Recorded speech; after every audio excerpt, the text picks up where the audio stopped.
Hello दोस्तों, मैं हूं उदय रंजन और आज मैं आपके लिए एक वीडियो लेके आया हूं जिसमें मैं ये बताऊंगा आपको कि शेयर मार्केट में हम लोग शुरुआती दौर से हम लोग कैसे इन्वेस्ट करें कि आपको प्रॉफिट हो। तो देखिए, कई लोग यहां पे डिस्क्वालीफाई हो जाते हैं इस चीज़ को पता करने में। सबसे पहले तो हमें पता करना है कि आप क्यों आ रहे हैं इस मार्केट में। देखिए, कई सारी चीज़ें हैं, मैं आपको बताने वाला हूँ। तो सबसे पहली चीज़ है कि आपका फाइनेंशियल टारगेट क्या है, आपका वित्तीय लक्ष्य क्या है, जिसे हम लोग बोलते हैं वित्तीय लक्ष्य, मतलब कि फाइनेंशियल टारगेट आपका। देखिए, फाइनेंशियल टारगेट बहुत सारे हो सकते हैं, या आपको देखिए कई सारे इंस्ट्रूमेंट हैं शेयर मार्केट में। तो यहाँ पे पहले तो आपको डीमैट अकाउंट खोलना पड़ता है। मैं आपको इंस्ट्रूमेंट के बारे में और ये सारी चीज़ एक बार में बताऊँगा और इसी वीडियो में बताऊँगा। और ये वीडियो थोड़ा सा लंबा होगा, आप लोग देखते रहिएगा और अच्छा लगे तो चैनल सब्सक्राइब कर लीजिएगा। भाई, यहाँ पे A to Z आपको सारा कुछ बताने वाला हूँ, तो इसीलिए इसको देख के समझ के और अच्छा लगे आपको तो ये आप चैनल सब्सक्राइब कर लीजिए, लाइक कर लीजिए। तो मैं था वित्तीय लक्ष्य के बारे में, ठीक है। तो यहाँ पे कई सारे आपके लक्ष्य हो सकते हैं। निवेश क्यों करने जा रहे हैं आप? सबसे पहली बात कि आप क्या ट्रेडर बनना चाहते हैं, क्या आप इन्वेस्टर बनना चाहते हैं, क्या आप रिटायरमेंट प्लानिंग कर रहे हैं, उसके लिए भी आपके लिए यहाँ पे शेयर मार्केट में इन्वेस्टमेंट के लिए आपके पास इंस्ट्रूमेंट मिलेगा। क्या आप म्यूचुअल फंड में इन्वेस्ट करना चाहते हैं, क्या अपना गोल बनाना चाहते हैं, कोई बेटी को पढ़ाना चाहता है, बेटे को कहीं विदेश भेजना चाहता है, या फिर कुछ भी ऐसा कोई भी चीज़ रहे आपके लिए जो आपका गोल है, उस गोल को अचीव करने के लिए आप लोग शेयर मार्केट में आ सकते हैं। देखिए, ऐसा नहीं है कि सिर्फ ट्रेडिंग ही होता है। यहाँ पे ट्रेडिंग होता है, स्कैल्पिंग होता है, इन्वेस्टिंग होता है, लॉन्ग टर्म के लिए इन्वेस्टमेंट, शॉर्ट टर्म के लिए इन्वेस्टमेंट, मीडियम टर्म। जैसा आपका मर्जी है और जैसा आपका रिक्वायरमेंट है वैसा आपको इन्वेस्टमेंट करना चाहिए यहाँ पे। तो सबसे पहले तो हमें तय करना है कि आपका वित्तीय लक्ष्य क्या है, मतलब आपका फाइनेंशियल टारगेट क्या है, आप क्या चीज़ के लिए शेयर मार्केट में आना चाह रहे हैं, आपका गोल क्या है। सबसे पहले आपको गोल सेलेक्ट करना होगा दोस्तों। तो ये तो रहा कि मैं आपको बता दूं कि ये आपका सबसे पहला पॉइंट था कि आप शेयर मार्केट में आने के लिए आप क्यों आना चाह रहे हैं। सबसे पहला आपका पॉइंट था कि मुझे अपने फाइनेंशियल टारगेट को पूरा करने के लिए शेयर मार्केट में आना है। वो फाइनेंशियल टारगेट आपका कुछ भी हो सकता है, जो मैंने प्रीवियस अभी वीडियो में बताया है। अच्छा, दूसरी चीज़ है मेरे में रिस्क लेने की कितनी कैपेसिटी है। मान लीजिए कि रिस्क मैं नहीं लेना चाहता हूँ। कई सारी चीज़ें होती हैं। एक एग्रेसिव इन्वेस्टर होते हैं, एक मॉडरेट इन्वेस्टर होते हैं, और तीसरा होता है हमारा एकदम ही कंसोलिडेटेड, जो कि ज़्यादा रिस्क नहीं लेना चाहते हैं, ठीक है। तो एग्रेसिव इन्वेस्टर कौन होते हैं? जो कि ज़्यादा रिस्क ले, मतलब हमें शॉर्ट टाइम स्पैन में हमें ज़्यादा प्रॉफिट चाहिए, तो वो एग्रेसिव इन्वेस्टर उसको बोलते हैं। और ट्रेडिंग में भी ऐसे ही होता है, एग्रेसिव ट्रेडिंग। अब मान लीजिए कि ट्रेडिंग आपको 5 ही मिनट में प्रॉफिट चाहिए, अग्रेसिवली आप ट्रेडिंग कर रहे हैं, आपको एक दिन के बाद आपको प्रॉफिट चाहिए, आप मॉडरेट तरीके से कर रहे हैं। आपको क्या है, ट्रेडिंग कर रहे हैं, ऑप्शन में इन्वेस्ट कर दिए हैं और ऑप्शंस धीरे धीरे बढ़ने वाला है या फिर घटने वाला है, आप जैसे भी कर रहे हैं उसमें सेलिंग मार दिए हैं, आप शॉर्ट सेलिंग कर दिए हैं, तो इसका मतलब कि आप थोड़े लॉन्ग टर्म के लिए देख रहे हैं, ठीक है। लॉन्ग टर्म वो भी उतना ज़्यादा, ट्रेडिंग मतलब शॉर्ट टर्म में भी थोड़ा सा लॉन्ग टर्म, मतलब कि आपको 10 दिन या 12 दिन 13 दिन, इससे ज़्यादा इसमें ट्रेडिंग नहीं होता है, ठीक है।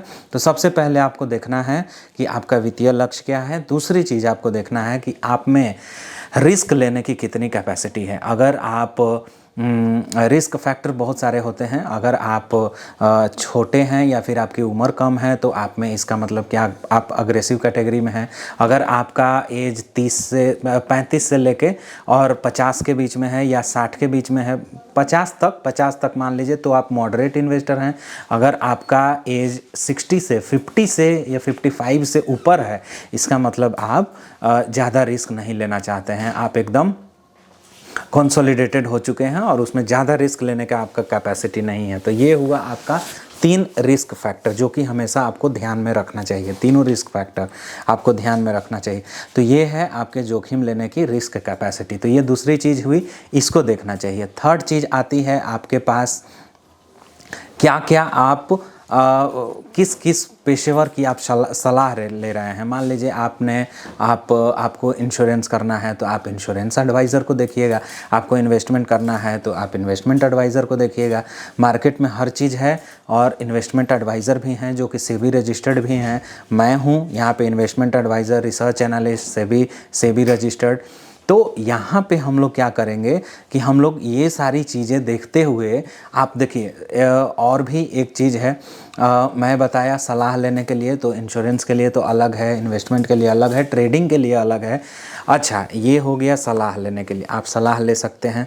तो ये हुई तीसरी चीज़। चौथी चीज़ में मैं आता हूँ कि आप कितने टाइम मॉनिटरिंग कर सकते हैं। अब मान लीजिए कि आप मॉनिटरिंग ज़्यादा नहीं करना चाहते हैं, मान लीजिए कि आप ट्रेडिंग कर रहे हैं तो ट्रेडिंग आप ज़्यादा मॉनिटरिंग करना पड़ेगा, आपको दिन भर में 10 बार 20 बार 30 बार आपको हमेशा स्क्रीन पे ही रहना पड़ेगा। तो ये हुई मॉनिटरिंग, आपको ज़्यादा मॉनिटरिंग करना पड़ रहा है। लेकिन अगर आप इन्वेस्टमेंट कर रहे हैं तो लॉन्ग टर्म आप इन्वेस्टमेंट कर रहे हैं तो आपको मॉनिटरिंग करने का ज़्यादा ज़रूरत नहीं है। आप एक बार इन्वेस्ट कीजिए, उसको छोड़ दीजिए, उसको कोई मॉनिटर करने का ज़रूरत नहीं है। तो ये हुआ मॉनिटरिंग के बेसिस पे आपको अपना ये रिस्क कैपेसिटी देखना है कि आप कितना देर लैपटॉप पे, कंप्यूटर पे, स्क्रीन पे आप रह सकते हैं। अगर आप कम रहते हैं इसका मतलब आपको इन्वेस्टमेंट करना चाहिए। अगर आप ज़्यादा स्क्रीन पे रह सकते हैं इसका मतलब ट्रेडिंग भी कर सकते हैं, अगर ट्रेडिंग आपको आती है तो ये हुई चीज़ कि आपको कैसे कितने मॉनिटरिंग करनी है, ठीक है।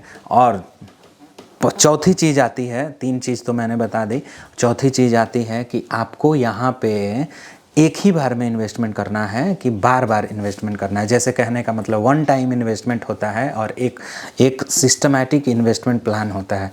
तो आपको वन टाइम अगर इन्वेस्टमेंट करना है तो आप वन टाइम इन्वेस्टर हैं। एसआईपी अगर आप कर रहे हैं तो म्यूचुअल फंड में भी एसआईपी होता है। तो एसआईपी क्या होता है? Systematic investment plan. तो एसआईपी में भी बहुत सारी चीज़ें होती हैं, जैसे कि आपको हर एक मंथ आपको इतना 5,000 2,000 जो भी डालना है आप हर एक मंथ डाल सकते हैं, नहीं डालना है तो कोई दिक्कत नहीं है। लेकिन वन टाइम में आपको वन टाइम इन्वेस्टमेंट कर देना है, उसको छोड़ देना है। तो वन टाइम में दिक्कत क्या होता है कि वन टाइम तो आपने इन्वेस्टमेंट कर दिया, आपको बाद में पता नहीं है कि मार्केट कहाँ जाने वाला है।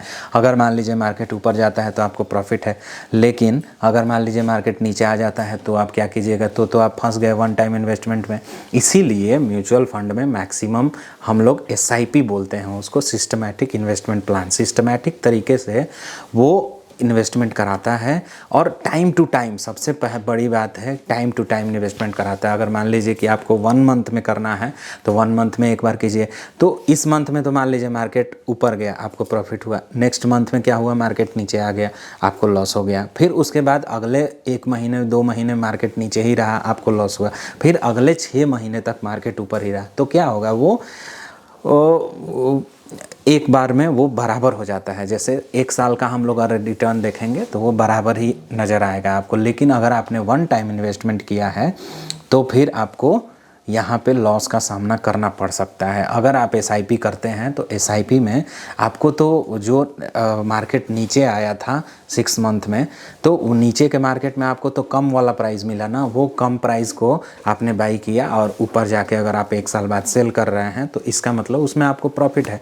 तो ये हुआ आपके शेयर मार्केट में आने का सबसे पहले प्लान आप बनाइए कि आप कैसे इन्वेस्टर हैं, आपका गोल क्या है, आप किससे सलाह लेना चाहते हैं, आप किस चीज़ के लिए आना चाहते हैं, और फिर आप कितनी मॉनिटरिंग कर सकते हैं, और आप एसआईपी करना चाहते हैं कि वन टाइम इन्वेस्टमेंट। ये सारे क्वेश्चन सबसे पहले आप अपने से पूछिए और तब जाके ये देखिए, ये हम लोग के जब हम लोग सेबी रजिस्टर्ड इन्वेस्टमेंट एडवाइज़र बनने जाते हैं तो ये सारी चीज़ें हम लोग को पढ़नी पड़ती है कि आप लोग पहले इन्वेस्टर से ये पूछिएगा कि आपका गोल क्या है, आप कैसे सलाह लेना चाहते हैं, आपका रिस्क फैक्टर क्या है, आपके पास क्या क्या संसाधन हैं, और आप किससे सलाह लेना चाहते हैं, और फिर आप कितनी मॉनिटरिंग करना चाहते हैं। आप ज़्यादा मॉनिटरिंग करेंगे तो फिर आपको ट्रेडर बनना चाहिए, कम मॉनिटरिंग करते हैं तो आपको इन्वेस्टर बनना चाहिए, और फिर आप एसआईपी करना चाहते हैं कि वन टाइम इन्वेस्टमेंट करना चाहते हैं। तो ये सारा रहा दोस्तों हमारा, हम लोग यही सब चीज़ देख के और इन्वेस्टमेंट हम लोग करते हैं, तो वैसे ही सेम आप लोग भी कीजिए। अपने आप से क्वेश्चन पूछिए कि हमको आगे क्या करना है और कैसे। ये सारे क्वेश्चन आप एक बार फिर से वीडियो जाके देखिए और आप एक बार अपने आप से क्वेश्चन पूछिए कि आपको कैसा इन्वेस्टर बनना है या फिर ट्रेडर बनना है। सबसे पहले स्टॉक मार्केट में आने से सबसे पहले आप लोग ये क्वेश्चन पूछिए, तब मैं आपको बताऊंगा कि आप लोग डीमैट अकाउंट कैसे खोलें, डीमैट अकाउंट क्या होता है, डीपीआईडी क्या होता है और डिपॉजिटरी पार्टिसिपेंट क्या होता है। ये सारा चीज़ मैं आपको बताऊंगा। शुरुआत से ये वीडियो देखते रहिए और आप लोग चैनल सब्सक्राइब नहीं किए हैं, चैनल सब्सक्राइब कर लीजिए। थैंक यू दोस्तों।